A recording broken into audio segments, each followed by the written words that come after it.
The Story of Japan. Chapter 1. Before the Samurai. Welcome. Tonight, we will travel back in time to a Japan that existed long before the samurai, long before the castles, and long before the famous warriors that many people know today. Find a comfortable position, take a slow breath in, and gently let it out. As you listen, imagine yourself walking through the landscapes of ancient Japan. Imagine endless forests stretching across mountains. Imagine rivers flowing through untouched valleys. Imagine a world where there are no cities, no highways, and no electric lights. Only nature, only silence, and the people who lived within it. Thousands of years ago, Japan looked very different from the country we know today. The islands were covered in dense forests. The mountains were wild and untouched. Small communities lived close to nature.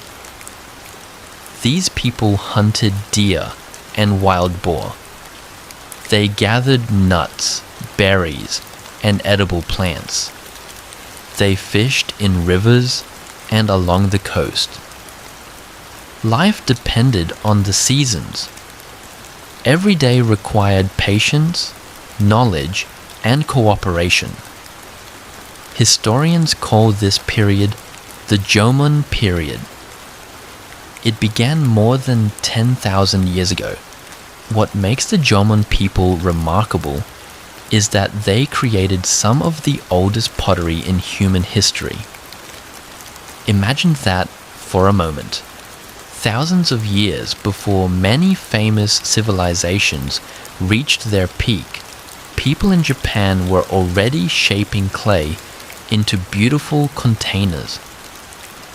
These pots were often decorated with rope-like patterns.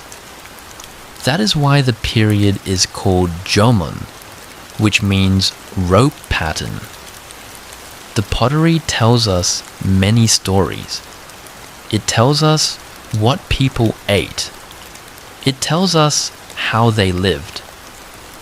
And it tells us that even in difficult conditions, humans have always found ways to create beauty. As the years passed, villages became more organized. Families lived together. Children learned from their parents. Knowledge was passed from generation to generation. People learned where animals migrated. They learned which plants were safe to eat. They learned how to survive harsh winters. The rhythm of life followed the rhythm of nature. There were no clocks, no schedules, only the rising and setting of the sun. Imagine waking up to the sound of birds. Imagine seeing morning mist floating above a river. Imagine ending each day beside a fire beneath a sky full of stars. For thousands of years, this way of life continued. But eventually, change arrived. Across the sea, new ideas were spreading throughout Asia. New technologies, new tools, and one invention that would transform Japan forever: rice farming. Rice may seem simple today, but at that time, it changed everything. Instead of constantly moving to find food, people could settle in one place. Villages grew larger. Communities became stronger. Food supplies became more stable. As rice farming spread, society slowly began to change. Some families gained more resources than others. Some communities became more powerful.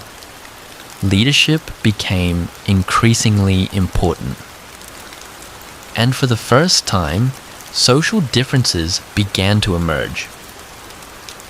The foundations of future Japanese civilization were being created. The period that followed is known as the Yayoi period. The Yayoi people introduced many new ideas: metal tools, improved farming techniques, new forms of social organization. Life became more complex. And with complexity came competition. Powerful families began to control larger areas of land. Alliances were formed. Conflicts sometimes occurred. The peaceful isolation of earlier times was slowly fading. Yet these developments also allowed Japan to grow. Trade expanded, communication increased, and different regions became more connected. Imagine standing in a small farming village. Fields of rice stretch across the landscape. Farmers work carefully beneath the sun. Children play near the edge of the fields. Smoke rises from homes in the distance. Life is still simple. But change is coming.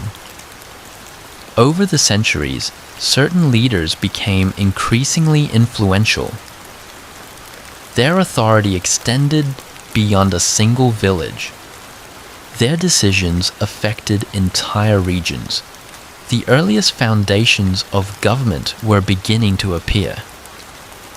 Religious beliefs also played an important role. People respected nature deeply. Mountains, rivers, trees, and animals were often viewed as spiritually significant. These beliefs would eventually influence what we now know as Shinto, the indigenous spiritual tradition of Japan. Even today, traces of these ancient beliefs remain visible throughout the country. Shrines can be found in forests. Torii gates stand beside rivers. And many Japanese traditions still reflect a connection with nature. As the centuries continued to pass, society became increasingly organized. Powerful clans emerged. Influence spread. Political structures developed. The Japan of the future was slowly taking shape. But one thing had not yet appeared: the samurai. The warrior's tea hat would later define Japanese history were still centuries away. For now, Japan remained a land of farmers, craftsmen, spiritual traditions, and growing communities. A land quietly preparing for the dramatic events that would come later. Imagine the forests once more, the mountains, the rivers, the villages, the sound of wind moving gently through the trees, the distant crackling of a fire, the peaceful rhythm of everyday life. For thousands of years, these landscapes shaped the people of Japan, and those people, in turn, shaped the nation that would eventually emerge. Tonight, we have explored only the very beginning of that story. In the next chapter, powerful clans will rise. New leaders will compete for influence. And the road toward the age of the samurai will finally begin. Until then, allow your thoughts to slow. Allow your breathing to become calm, and let yourself drift peacefully into sleep. Good night.